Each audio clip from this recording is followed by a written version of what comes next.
नाही, मला या ठिकाणी दानवेंच्या ह्या वागण्याची किळस येते. एक तर या ठिकाणी येऊन त्यांनी जिल्हा पोलीस प्रमुख असतील यांना अपशब्द वापरले, एकेरी भाषेचा उल्लेख केला.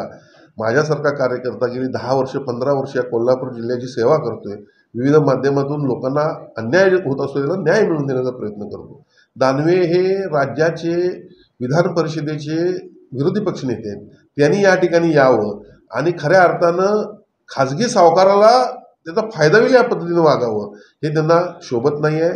खरं म्हणजे मला फार काही बोलता येते, मी त्या पदाचा मान ठेवतो आणि म्हणून मी जास्त काही बोलणार नाही आहे. अशा पद्धतीनं आज ह्या उभाटा गटाचं काम सुरू आहे. या जर प्रत्यक्ष परिस्थितीची आपण जर पाहणी केली तर या खाजगी सावकारावर अनेकांनी त्या प्रॉपर्टी लुटल्याच्या अनेक तुम्हाला सांगतो विनयभंगासारखे गुन्हे दाखल झाले. मग अशा व्यक्तीला पाठीशी घालणं आता मातोश्रीला शोभतं का? निश्चितपणे उद्धव ठाकरेंनी देखील नागपूर अधिवेशनामध्ये याविषयी काहीतरी चर्चा केली होती. तुम्हाला हे शोभत नाही, तुम्ही आता संपत आलेला खऱ्या अर्थानं ते आणि त्यांच्यावर असलेली सगळे संपलेले आहेत. दानवेंची वळवळ जास्त दिवस चालणार नाही. स्टंट निव्वळाला राजकीय स्टंट म्हणावं लागेल. या उभाटा गटानं आजपर्यंत भावनांशी लोकांच्या खेळण्याशिवाय दुसरं काही काम केलेलं नाही आहे.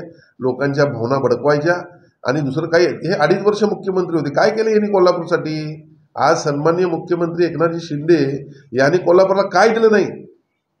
आत्ताच मी सांगितलं की 4,000 कोटीचा वर्ल्ड बँकेचा प्रोजेक्ट आम्ही आणला, 100 कोटी रस्त्यासाठी दिले, दुसरे 90 कोटी येत आहेत, 338 कोटी आज अमृत 2 योजनेसाठी ते मंजूर झालेले आहेत. यासह गांधी मैदान, रंकाळा अनेक निधी या ठिकाणी दिलेला आहे. अंबाबाई कॉरिडॉरसाठी 800 कोटी रुपये येत आहेत. यांनी कधी दिलं काय? आणि यांनी तर दिलेच नाहीत, पण याच्या आधी असणारे पालकमंत्री काँग्रेस राष्ट्रवादी यांनी देखील कधी या ठिकाणी एवढा निधी आणलेला नाही.